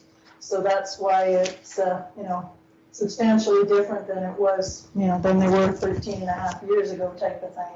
Basically, they are still saying the same, just kind of in a nicer, cleaner format. There's nothing hugely different between A and B. Nothing substantive. Nothing substantive at all. Thank you. Yeah. All right. So we have no notices of motion this evening. Announcements, Mayor Wilson. Thank you, Mr. Chair. So just a couple of things. Met with MP Eric Malello on the 25th of February, just asking, among other things, for a lobbying effort to twin the Trans-Canada Highway from coast to coast, especially between Thunder Bay and Manitoba borders. It would take both federal and provincial dollars and will to make this happen. And it really is, when you think about it, it's the right thing to do. We've lost probably 40 years. We should have done it 40 years, maybe 50 years ago. It's a matter of national safety and efficiency. And I'd already lobbied the province about this as early as last week with our delegations. And also was invited to meet with a group of young homeschoolers, some kids last Monday, to talk about how City Hall and the departments work. And it was a real delight to meet the students and their parents. It's just one of the joys of being involved in municipal politics. And I think I can speak for all councillors that it's a noble and worthwhile effort, and it's great to be able to have direct dialogue with citizens. Thank you. Thank you. All right, Councillor Bush. Yes, just perhaps one repeat item. I've had the opportunity now with the pickleball club in Dryden to play on the new courts in arena number 2 that Steve Boulanger and his team have put together, and they're just excellent facilities. As most people know, pickleball is the fastest growing sport in North America, and now in Dryden we've got some of the best facilities around, and it's going to be great to be able to play in the arena till probably at least October 1st when the ice goes back in, under conditions where we don't have to worry about rain or wind or sun or excessive heat or any of those things. So if anybody in the community is interested in coming out and learning how to play one of the fastest growing sports in North America, arena number 2, Monday, Wednesday, and Saturday at 2 p.m. Thank you. Thank you. Councillor Shane McKinnon. Thank you, Mr. Chair. For my time, I'd like to thank all the frontline workers and those making some very tough decisions about our safety during this COVID-19 pandemic. Really, those making the decisions about our safety have been very cognizant, I think, of the effects of lockdowns on our local economies, but they put the safety of our residents first. So I thank you all for keeping us safe, and it's our job to follow suit with keeping ourselves and our families safe. Thank you. Thank you. Councillor Martin McKinnon. No, I have nothing, John. Thank you. Thank you. Councillor McKay. I'm good. Good. And Councillor Price. Thank you. Yeah, I just wanted to update everyone on what I've been up to in the last couple of weeks. So once again, attended the PACE board meeting, as well as PACE is still processing applications for financial help through the RIF plan for businesses and in need during COVID. Also attended the recent EDAC meeting, working circle meeting, the chamber meeting. We finally, as you know, have hired a new chamber manager, and we're looking forward to getting some great ideas together. We've actually started on that, and yeah, so that's basically where I've been for the last 2 weeks. Thank you. Thank you, Michelle. And for myself, we had a police board meeting on February 23rd. So the minutes can be found on the police board web or the city website. So please take a look at those. I'm really glad to see the weather warming up. And but that causes snow melting and some ice conditions. So when you're walking, please do be careful. It's a bit slippery out there, but just be careful. That's all I've got. Clerk. Okay, I'd be looking for mover and seconder for the adjournment motion, please. Councillor Price and Councillor Bush, thank you. Moved by Councillor Price, seconded by Councillor Bush, that this meeting do hereby adjourn. All in favor? Carried. This meeting stands adjourned.